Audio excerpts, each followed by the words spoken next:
बच्चों, आज के लेक्चर में हम चैप्टर नंबर 4 वस्तुओं के समूह बनाना को डिस्कस करेंगे।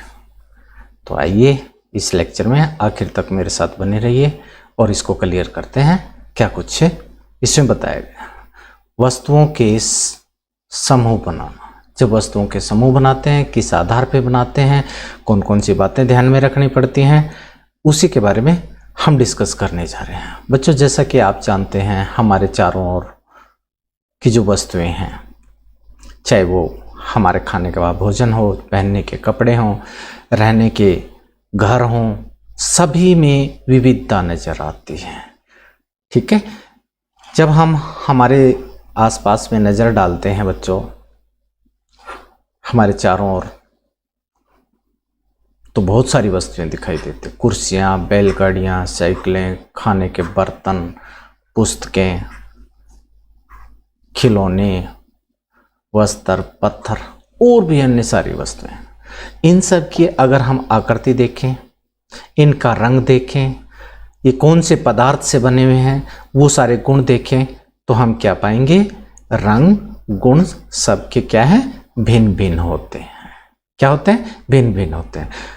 दूसरी, इनकी आकृति किसी की गोल है, कोई चपटी आकृति का है, कोई दूसरी अन्य आकृति का है, कोई विषमाकार है। कहने का मतलब देखने में भी इनकी आकृतियां अलग अलग होती हैं। उदाहरण के तौर पे आपको ये कहा जाए कि हमारे आसपास में जो वस्तुएं हैं उनमें से गोल आकृतियों का एक समूह बनाइए। कैसी आकृतियों का, गोल आकृतियों का एक समूह बनाइए। तो हम जैसे ही गोल का नाम लेते हैं तो हमारे सामने कुछ वस्तुओं के नाम सामने आते हैं। गेंद, ठीक है, रबड़ की हो सकती है गेंद, अन्य किसी इस्पात इत्यादि की हो सकती है। ठीक है, तो इस चीज को आप ध्यान नहीं रखें, सिर्फ हमें आकृति को ध्यान में रखना है कि वो कैसी आकृति है। फुटबॉल, कंचे, ठीक है बच्चों, और भी वस्तुएं जैसे सेब है, संतरे हैं, घड़े, ये कौन है, गोलाकृतियों के नाम। यानी हम गोलाकृति का समूह बनाएंगे तो इन सब वस्तुओं का नाम लेंगे। ठीक है, लेकिन अगर इसी समूह में से एक नया समूह और बनाने के लिए बोल दिया जाए, मान लीजिए हमें ये कहा जाए कि ये जो गोलाकृतियां हैं इनमें से उन वस्तुओं का समूह बनाइए जिनको खाया जा सकता है। तो खाया जा सकने की बात आएगी तो हम क्या कहेंगे, इनमें से खाए जा सकने वाले तो कौन है, सेब है, संतरे हैं। अब एक अगला समूह इसमें से एक और बनाने के लिए कहा, इन आकृति जो गोल आकृतियों का समूह बनाया था इनमें से एक ऐसा समूह बनाइए जो खाया नहीं जा सकता, जो खाने योग्य नहीं है। तो उसमें हम क्या कहेंगे, गेंद। ठीक है बच्चों, क्या बोलेंगे हम, गेंद बोलेंगे। क्या कहेंगे, गेंद।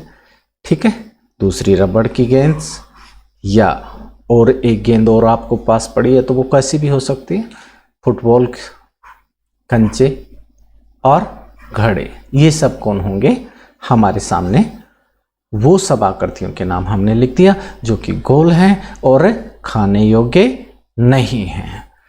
अगर एक और समूह की बात करें, हम वस्तु का किस पदार्थ से बनी हुई है उस पदार्थ को ध्यान में रखकर एक वस्तु बनाए। उदाहरण के लिए हम प्लास्टिक से बनी वस्तुओं का एक समूह बनाना चाहते हैं, तो इस समूह में क्या नाम हो सकता है, प्लास्टिक की बाल्टियां हो सकते हैं, लंच बॉक्स हो सकते हैं, खिलौने हो सकते हैं, जल के पात्र हो सकते हैं, पाइप हो सकते हैं, प्लास्टिक से बनी जितनी सारी वस्तुएं होते हैं, पेन हो सकता है, आपका मोबाइल का कवर हो सकता है।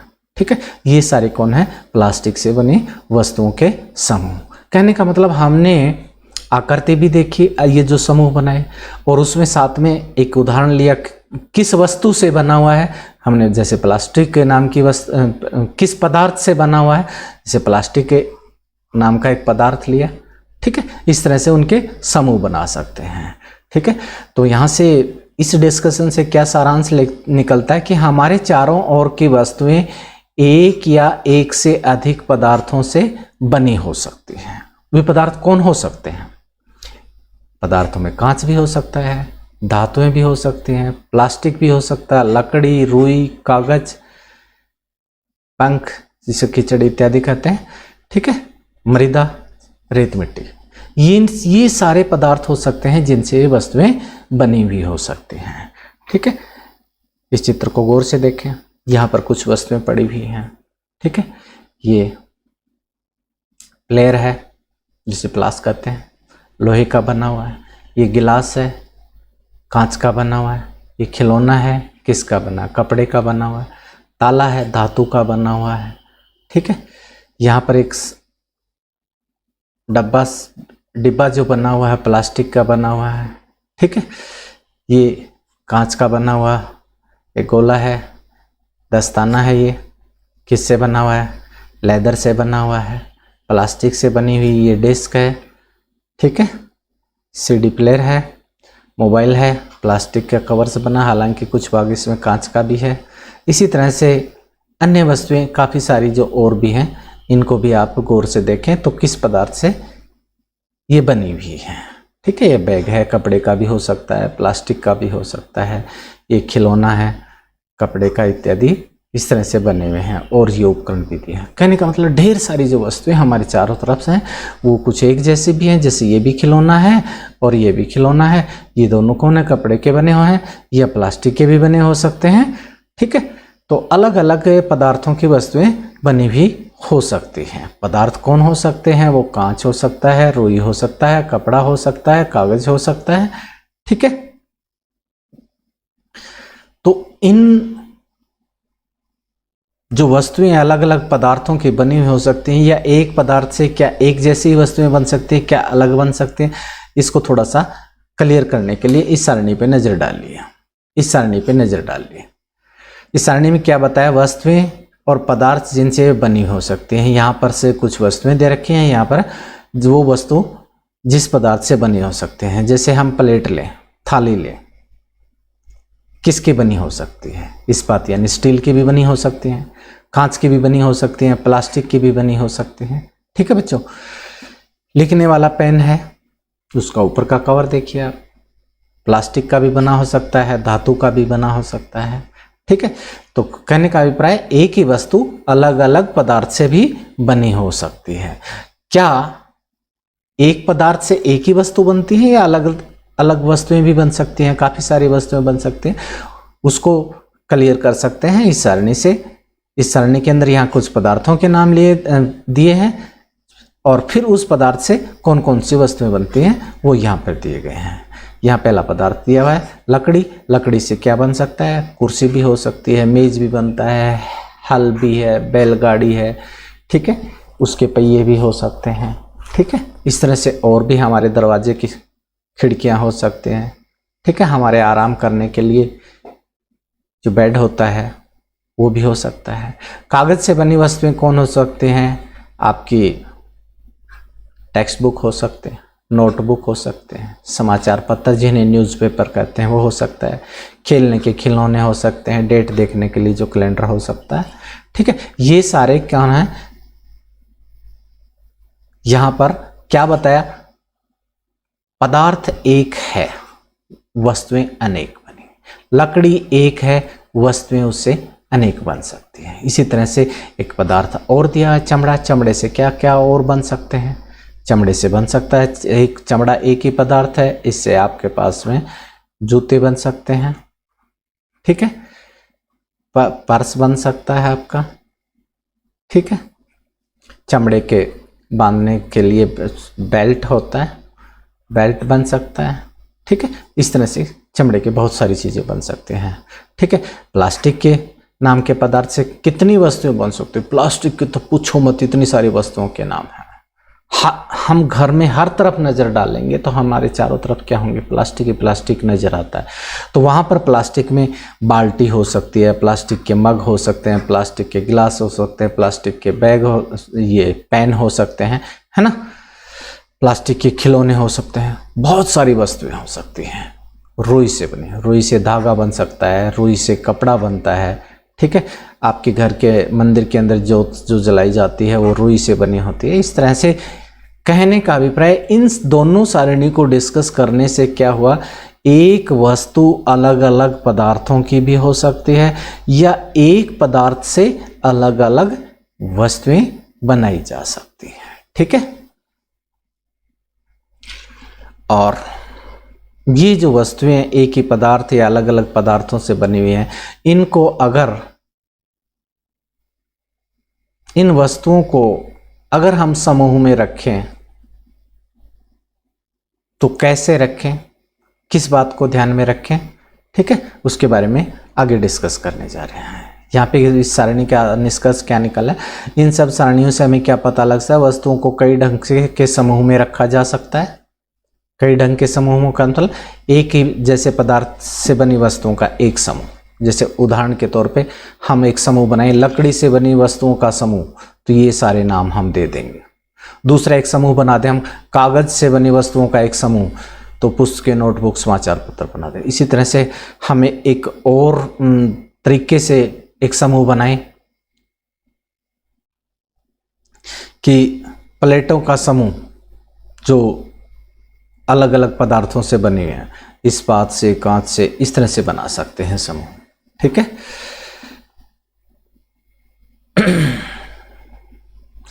तो यहां पर दोनों सारणी से क्या निष्कर्ष निकल के आया, वो क्लियर है। वस्तु एक ही पदार्थ से बनी होती है तो ऐसा भी प्रतीत होता है कि एक ही वस्तु कई पदार्थों से बनी हुई हो सकती है, या फिर एक ही पदार्थ के उपयोग से कई वस्तुएं बनाई जा सकती हैं, ठीक है।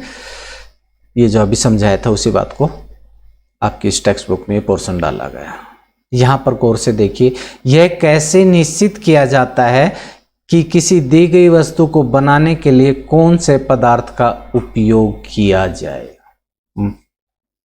प्रश्न को गौर से सुने, यह कैसे निश्चित किया जाता है कि किसी दी गई वस्तु को बनाने के लिए कौन से पदार्थ का उपयोग किया जा सकता है। जैसे उदाहरण के तौर पे गिलास बनाना, तो गिलास बनाने से पहले हम किस बात को ध्यान में रखें कि गिलास बनाया जाना है, इस वस्तु से बनना चाहिए, इससे नहीं बनना चाहिए, है ना। उस गुण के बारे में बात करें हम। जैसे उदाहरण के तौर के ऊपर हम कागज का गिलास बना लेंगे, क्या कागज से गिलास बना सकते हैं। उदाहरण के तौर पे एक हम कहें जी कपड़े का गिलास बनाएं, क्या कपड़े से गिलास बनाया जा सकता है। तो हमें ध्यान क्या देना है, जो जिस वस्तु का हम निर्माण कर रहे हैं उस वस्तु का उपयोग किस संदर्भ में होना है, और उस संदर्भ को ध्यान में रखते ही उस पदार्थ से उस वस्तु को बनाया जाना है। जैसे गिलास बनाने की बात आई, गिलास को उपयोग किस लिए किया जाता है, गिलास के अंदर द्रव डाले जाते हैं, पानी डाला जाता है या अन्य और कोई द्रव डाला जाता है। अगर कपड़े से बनाए तो पानी कपड़े में से निकल जाएगा, कागज से बनाएंगे कागज में से पानी रिस के कागज फट जाएगा। तो उस कागज को फिर किससे बनाए, या तो प्लास्टिक से बनाए, या लोहे से बनाए, या अन्य किसी और पदार्थ से बनाए जिनमें द्रव को एकत्रित किया जा सकता है, ठीक है। तो यहाँ क्या हुआ, किसी भी वस्तु को किसी भी वस्तु को बनाने के लिए हमने किस बात का निर्धारण करना है, उस पदार्थ के गुण देखने हैं। जैसे अभी बात की कागज के गुण देखे, प्लास्टिक के गुण देखे, लकड़ी इत्यादि के गुण देखे। तो हमने क्या देखा, लकड़ी का जो अगर गिलास बना लिया जाए तो उसमें से द्रव एकत्रित हो सकता है, रिस के नहीं जा सकता। प्लास्टिक का गिलास बना लिया जाए तो उसमें से द्रव है जो पानी है, रिस के बाहर नहीं जा सकता। कागज का बनाए तो उसमें से रिस जाएगा। तो इस प्रकार से कहने का अभिप्राय ये हुआ कि किसी भी वस्तु को बनाया जाता है तो वो किससे बनाया जाना है, उस पदार्थ को ध्यान में रखना, और उससे पहले उस पदार्थ के क्या क्या गुण होंगे उन्हीं गुणों को देखना है, ठीक है बच्चों। तो पदार्थों के क्या क्या गुण हो सकते हैं, किसी भी वस्तु का निर्माण करेंगे तो पदार्थों के गुण क्या हो सकते हैं उनके बारे में हम डिस्कस करेंगे। पदार्थ के मुख्य गुण कौन हो सकते हैं, पदार्थ के जो गुण हैं उनके अंदर हम जो डिस्कस करेंगे उनके नाम आते हैं बच्चों। पदार्थ दिखने में कैसा है,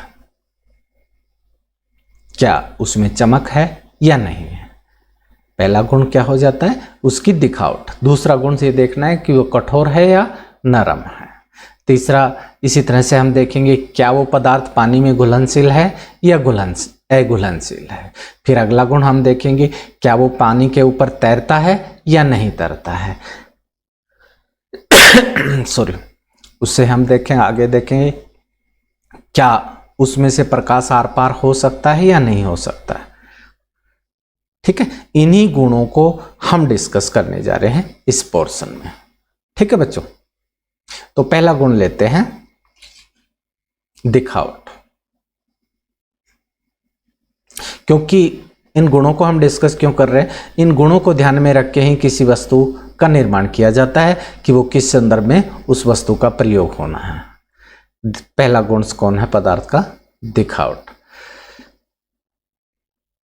आप अपने आसपास में जब वस्तुओं पर नजर डालते हैं तो सभी पदार्थ भिन्न भिन्न दिखाई देते हैं। कैसे दिखाई देते हैं? भिन्न भिन्न।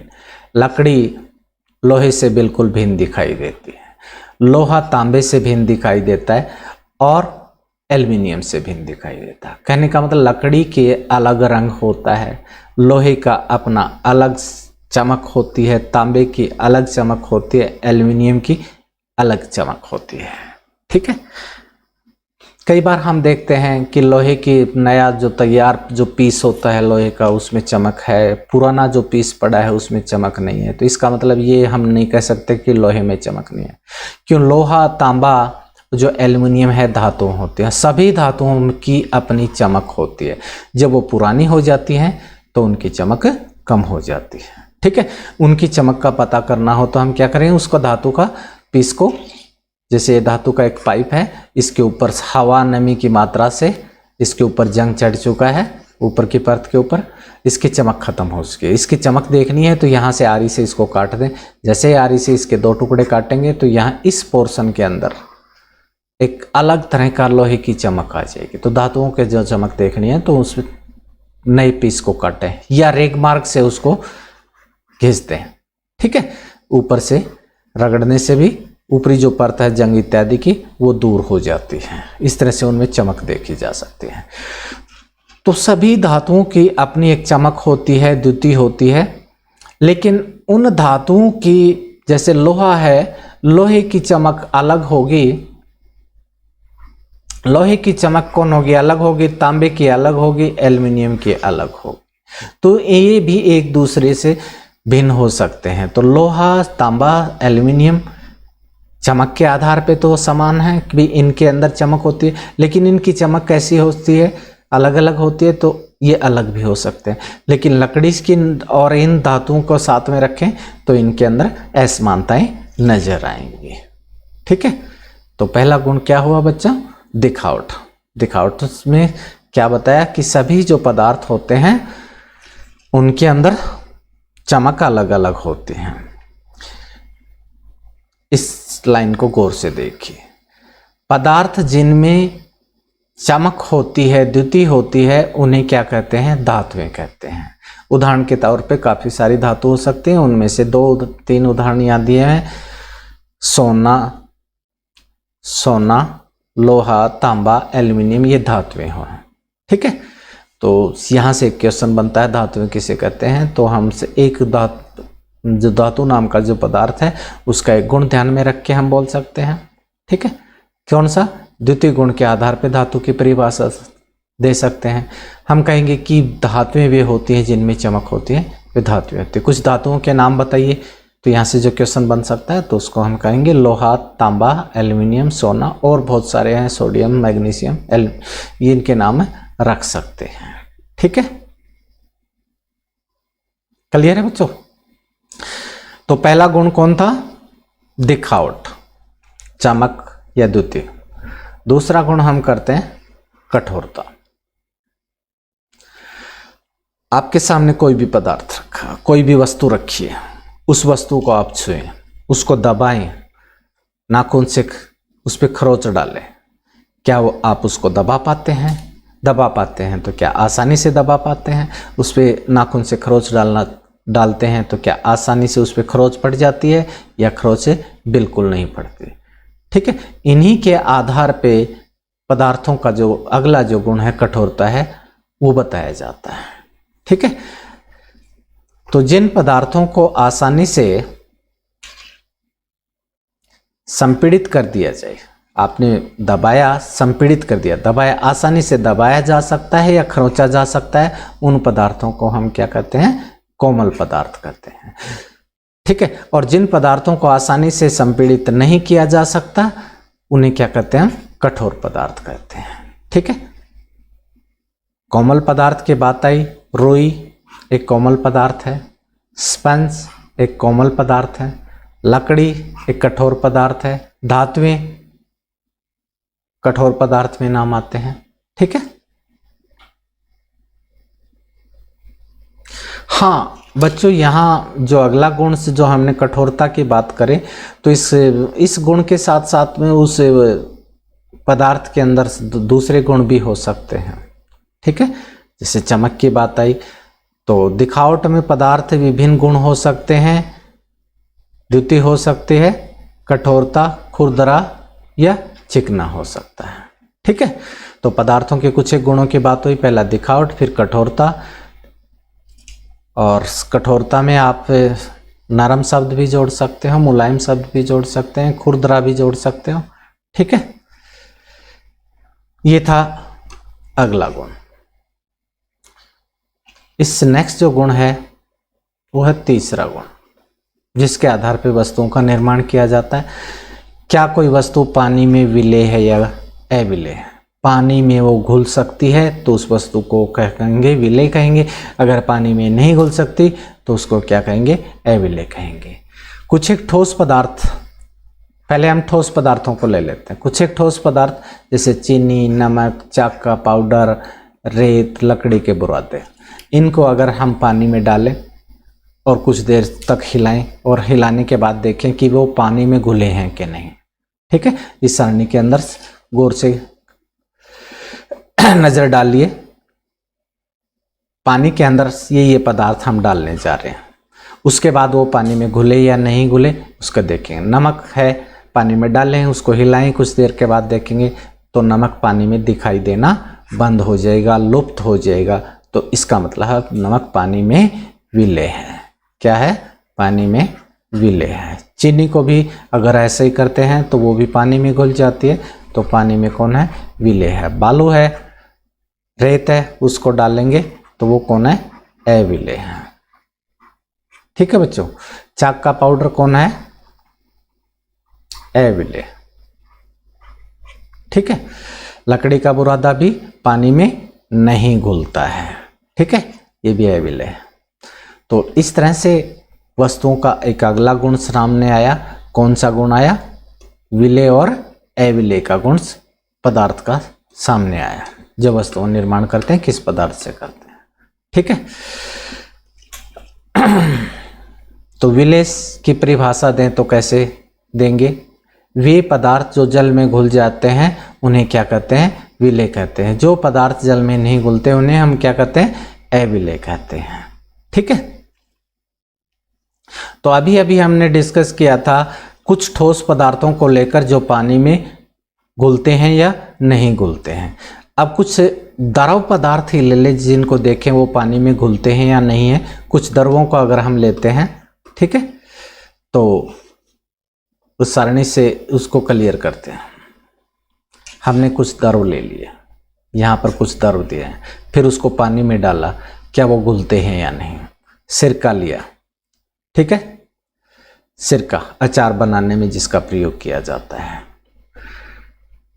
चाउमीन इत्यादि खाते हैं तो उसमें भी डाला जाता है सिरका। सिरका पानी में घुल जाता है। नींबू का रस लेते हैं, ये भी पानी में घुल जाता है। सरसों का तेल पानी में नहीं घुलता, पानी के साथ ऊपर की तरफ एक अलग परत सी बना देता है। नारियल का तेल है वो भी पानी में नहीं घुलता। केरोसिन है, मिट्टी का तेल है, वे भी पानी में नहीं घुलता। तो कहने का अभिप्राय क्या है, कुछ ठोस पानी में घुलते हैं, कुछ ठोस पानी में नहीं घुलते। इसी प्रकार कुछ द्रव पानी में घुलते हैं, कुछ पानी में नहीं घुलते। घुलते हैं उनको विलेय कहेंगे, नहीं घुलते उनको अविलेय कहेंगे। ठीक है। तो आप नज़र डाल सकते हैं, दिमाग में सोच सकते हैं कि वे कौन कौन से द्रव हैं जो पानी में घुलते हैं। हमारे आसपास जितने भी द्रव उपलब्ध हैं वहाँ से इस क्वेश्चन का पता कीजिए। वे कौन कौन से द्रव हैं जो पानी में नहीं घुलते। ठीक है। दिमाग में क्वेश्चन आता है, पता नहीं घुलता है कि नहीं, आप एक्सपेरिमेंट करके देख रहे हैं, पानी के गिलास में उसको 2-4 बूंद डाल के देख लें, उस तरह का आपको पता लग जाए। गैसों के साथ भी यही आप करके दे सकते हैं। कुछ गैसें पानी में घुलनशील होती हैं। ऑक्सीजन जो गैस होती है पानी में काफी मात्रा में घुलनशील है, क्योंकि पानी के अंदर समुद्री का जो पानी होता है, तालाबों का जो पानी होता है, नदियां झीलों का जो पानी होता है, वहां पर बहुत सारे जीव जंतु रहते हैं। पानी की तलहटी में पौधे भी होते हैं, तो उनको भी सांस लेने के लिए ऑक्सीजन चाहिए। वे कौन सी ऑक्सीजन लेते हैं? पानी में घुली ऑक्सीजन को ही लेकर वहां से अपने जीवन का यापन करते हैं। ठीक है, अगला जो पदार्थों का गुण है,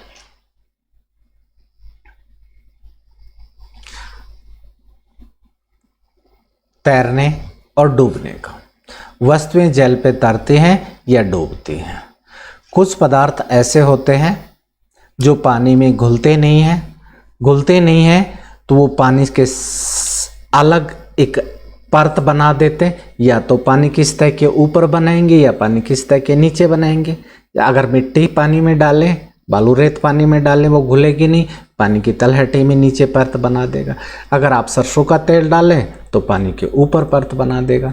ठीक है, मिट्टी पानी में नीचे जाके परत बना रही है, इसका मतलब वो पानी में डूब गई। सरसों का तेल है, वो पानी में ऊपर परत बना रहा है, इसका मतलब वो पानी के ऊपर तैर रहा है। ठीक है बच्चों, तो कुछ वस्तुएं पानी में तैरती हैं, कुछ डूबती हैं।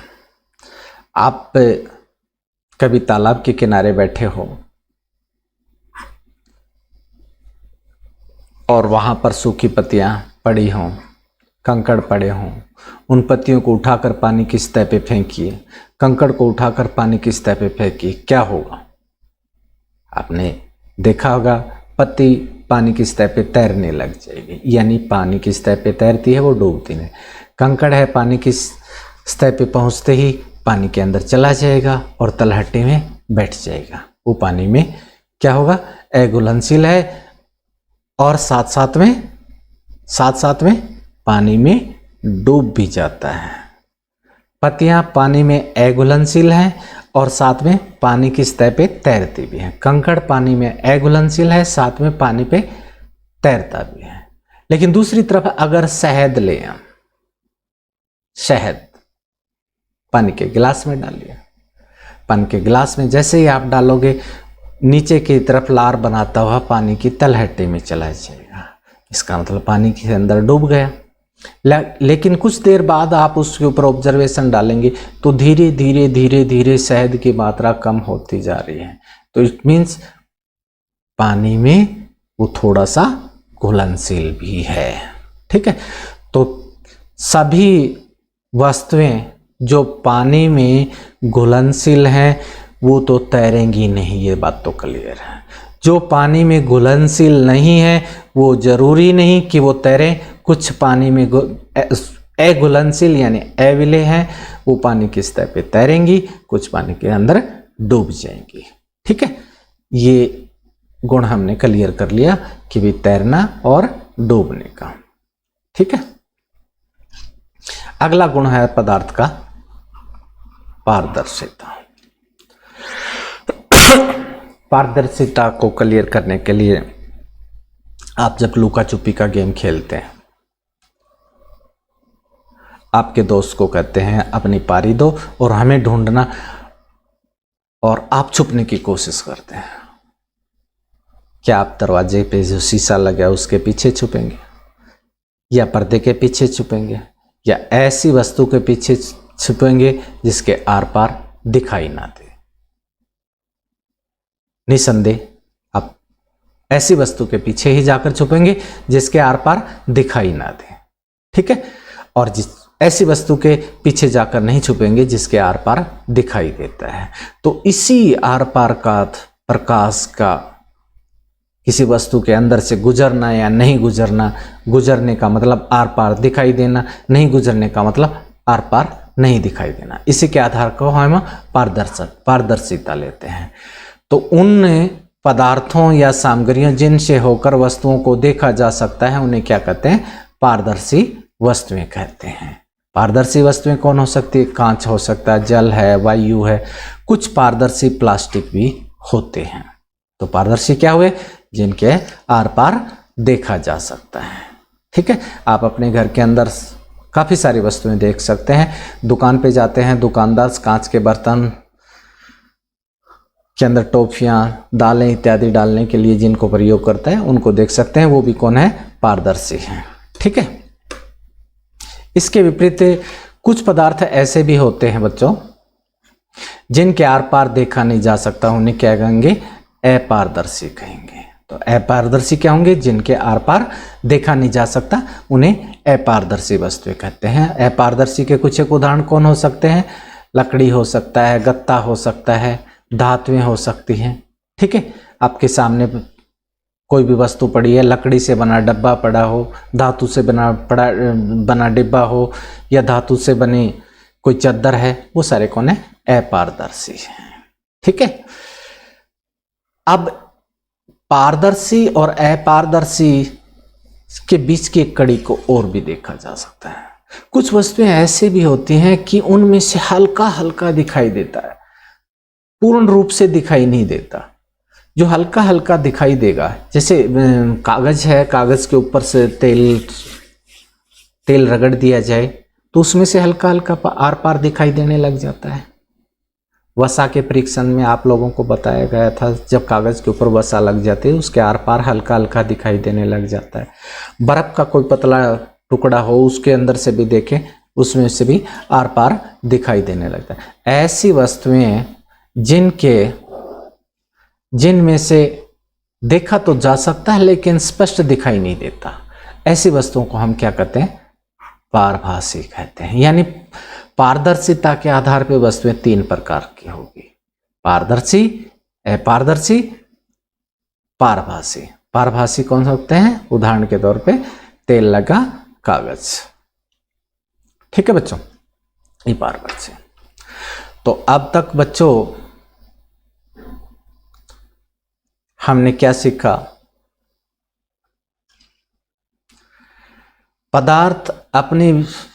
पदार्थों में अपनी भिन्न भिन्न दिखावट होती है। एक बात ये सीखी, पदार्थ जल में घुलनशील भी हो सकते हैं और अघुलनशील भी हो सकते हैं। जल जैसा और कोई पदार्थ है जो पानी की तरह से बिहेव करता है, तो उनको द्रव कहने का मतलब पदार्थ है जल में या किसी दूसरे द्रव में घुलनशील है या नहीं है। क्या कोई पदार्थ जल के अंदर तैरता है या डूब जाता है? क्या कोई पदार्थ पारदर्शी है, अपारदर्शी है या पारभासी है? ठीक है, एक गुण और, क्या कोई पदार्थ कठोर है या नरम है? तो ये जो पदार्थ के गुण हैं, दिखावट है, जल में डूबना या तैरना, जल में घुलनशील, अघुलनशीलता, पारदर्शिता, अपारदर्शिता, पारभासिता, पदार्थ का कोमलपन, पदार्थ का कठोरपन, है ना, इन्हीं के आधार पे ही वस्तुओं का निर्माण किया जाता है। यानी पदार्थ के ये गुण देखकर ही उस वस्तु का निर्माण करते हैं, और यही जो गुण ये बताते हैं कब देखे जाते हैं कि जिस वस्तु का निर्माण करेंगे वो किस संदर्भ में प्रयोग किया जा रहा है, उसका उपयोग कहाँ होना है, उसके उपयोग को ध्यान में रखकर ये गुण पहले जब उसके उपयोग को ध्यान में रखते हैं तो इन गुणों को भी साथ में ध्यान रखा जाता है। ठीक है, अगला यहां से एक क्वेश्चन बनता है, हमें पदार्थों के समूह में रखने की आवश्यकता पड़ती क्यों है? इंपॉर्टेंट क्वेश्चन है बच्चों।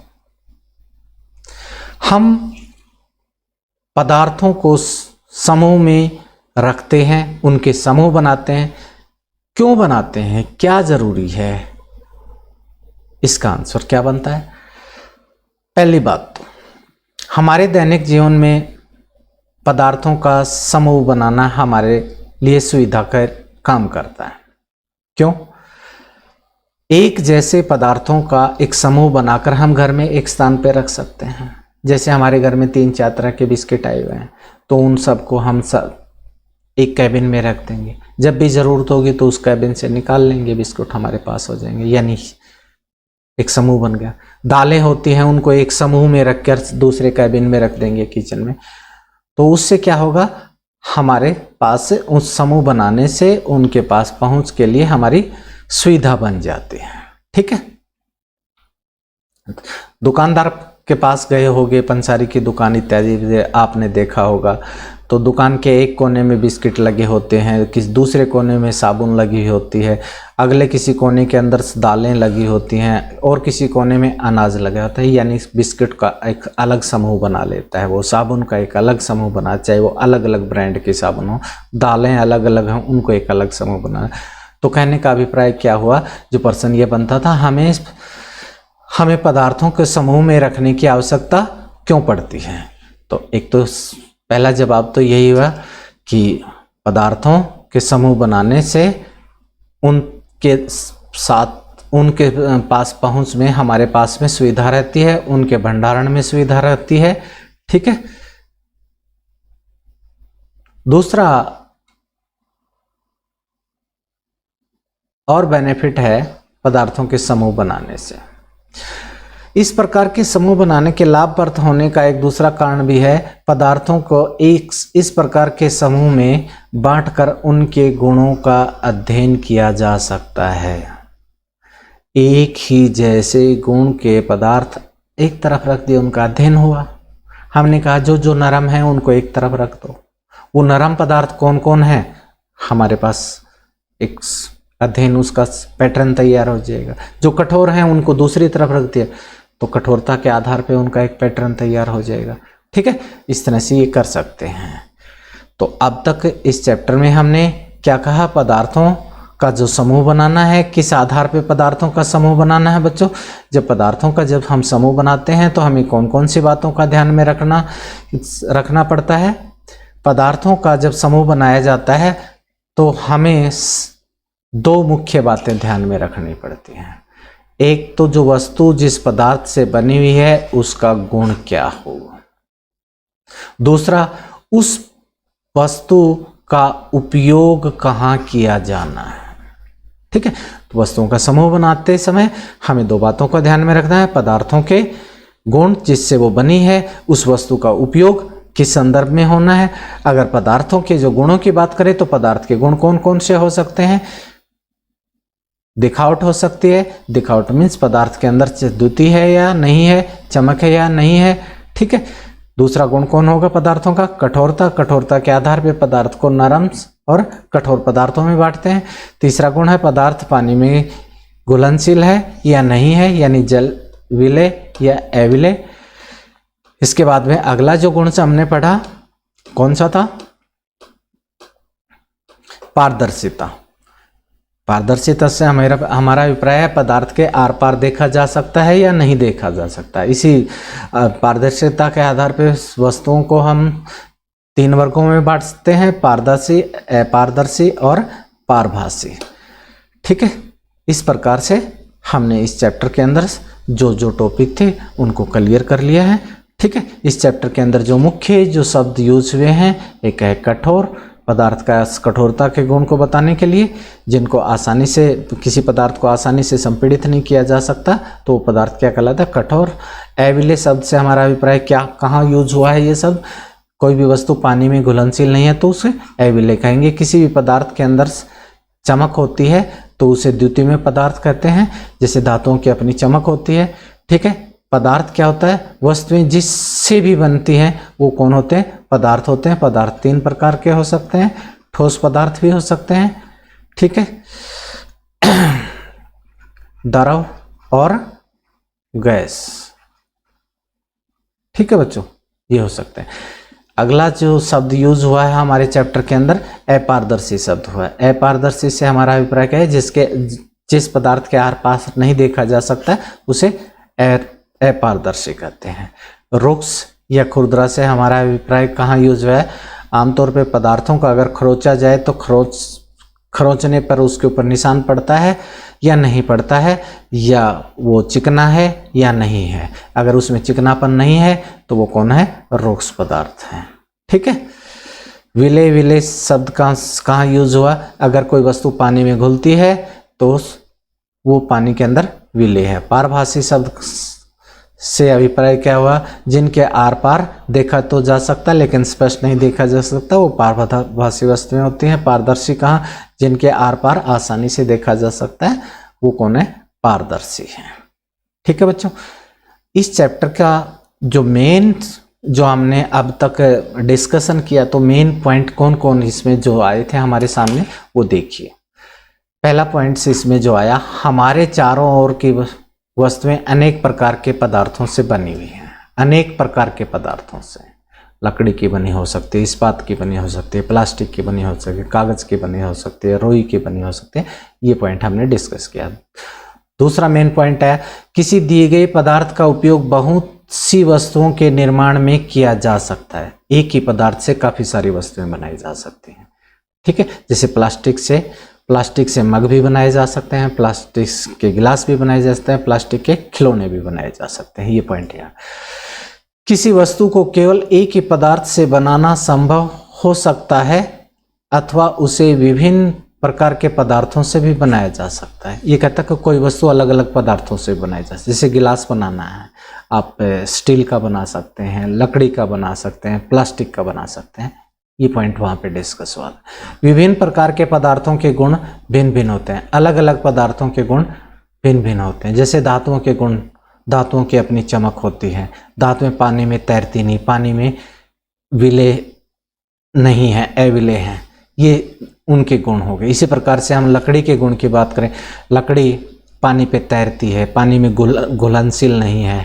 ठीक है, कठोरता का गुण भी देख सकते हैं। लकड़ी की अपनी धातुओं की तरह चमक नहीं होती। ये पॉइंट वहां डिस्कस हुआ था। कुछ पदार्थ दिखावट में चमकदार होते हैं जबकि अन्य नहीं होते। कुछ खुरदरे होते हैं, कुछ चिकने होते हैं। इस प्रकार कुछ पदार्थ स्पर्श से पर कठोर लगते हैं तो कुछ अन्य कोमल लगते हैं। ये भी हमने डिस्कस किया। कहने का मतलब कठोर पदार्थ, कोमल पदार्थ, खुरदरे पदार्थ, इनके बारे में हम डिस्कस कर चुके हैं। कुछ पदार्थ जल में विलेय हैं, कुछ अविलेय हैं। इसको भी हमने इसके अंदर डिस्कस किया था, जो ये मेन पॉइंट है चैप्टर के।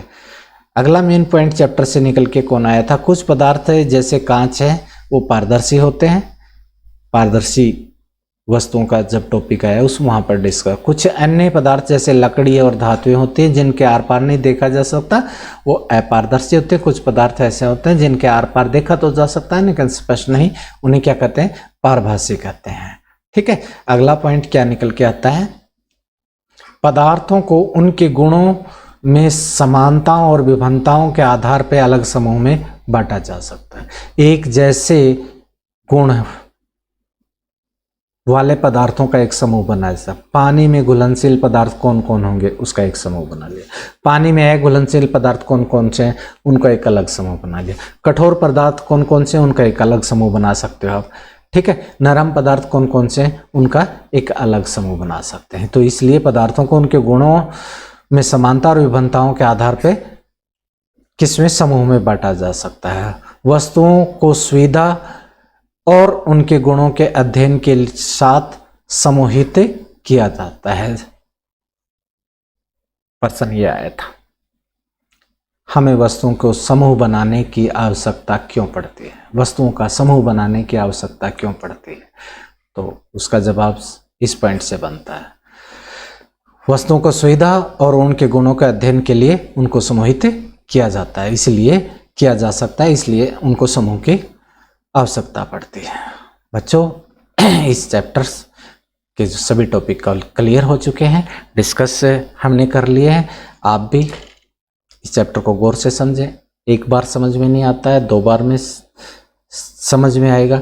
आप जहाँ कहीं भी कोई दिक्कत आती है, वीडियो को पॉज करें और टॉपिक को क्लियर करें। बार बार समझने की कोशिश करें और इसके बाद में चैप्टर के अंत में जो अभ्यास के प्रश्न उत्तर दिए गए हैं उनको हल करने की कोशिश करें। ठीक है बच्चों, आज का टॉपिक यहीं ख़त्म होता है। अगले लेक्चर में आपसे फिर मिलते हैं। तब तक के लिए बच्चों बाय बाय। थैंक यू बच्चों।